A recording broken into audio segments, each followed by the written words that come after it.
بسم الله والصلاة والسلام على رسول الله صلى الله عليه وسلم.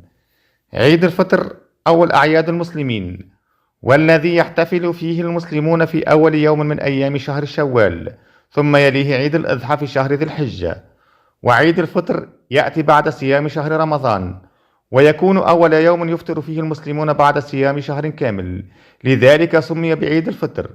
وأول عيد فطر احتفل فيه المسلمون في الإسلام كان في السنة الثانية للهجرة، حيث أن أول رمضان صامه المسلمون كان في السنة الثانية للهجرة، ويحرم صيام أول يوم من أيام عيد الفطر. يترقب المسلمون في الدول العربية باهتمام معرفة موعد عيد الفطر المبارك لعام 2026، وسط تباين طرق تحديد اليوم بين الحسابات الفلكية الدقيقة والرؤية الشرعية. وتحرص الحكومات على إعلان جدول الأجازة الرسمية مسبقا لضمان تنظيم الفعاليات الاجتماعية والأسرية، وتسهيل تخطيط السفر والأنشطة التجارية.